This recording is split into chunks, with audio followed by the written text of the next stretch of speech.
এই রেসিপিটা রান্না করার সময় আমার বড় মশাই খেয়ে বলে এটা নাকি আমি কোনো রেস্টুরেন্ট থেকে আনিয়েছি। বোঝো কী অবস্থা।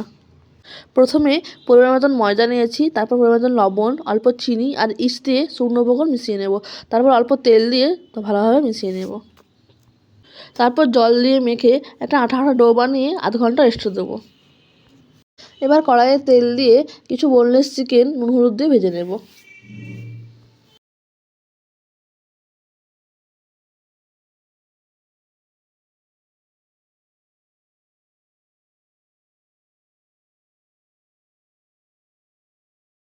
মাংসটা ভাজা হলে ঠান্ডা করে ছোটো ছোটো টুকরো করে ছাড়িয়ে নেব।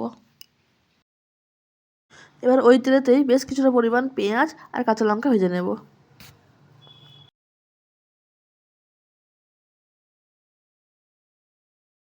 এবার পেঁয়াজটা হালকা ভাজা ভাজা হয়ে গেলে দেবো আদা রসুনের পেস্ট। এবার সব মশলা এক একে দিয়ে দেবো। দেবো লবণ, হলুদ, জিরে গুঁড়ো, ধনে গুঁড়ো, লঙ্কা গুঁড়ো আর গরম মশলা দিয়ে ভালোভাবে মশলা কষিয়ে নেব।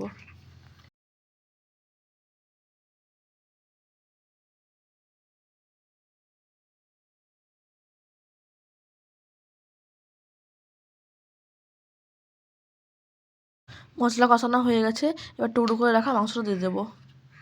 মশলার সাথে মাংসটা ভালোভাবে ভেজে নেব। এবার সব শেষে একটু ধনেপাতা দিয়ে নামিয়ে নেব।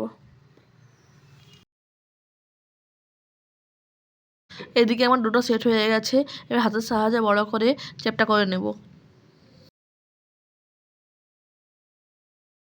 এবার অল্প একটু পুর নিয়ে নিয়েছি এবং তার উপরে একটা চিজ দিয়ে দিলাম। আপনারা চাইলে চিজটা না দিতেও পারেন।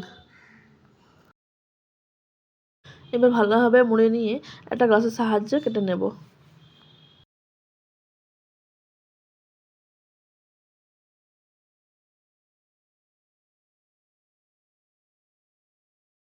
এবার তেলের মধ্যে দিয়ে এপিঠ লালচে করে ভেজে নেব।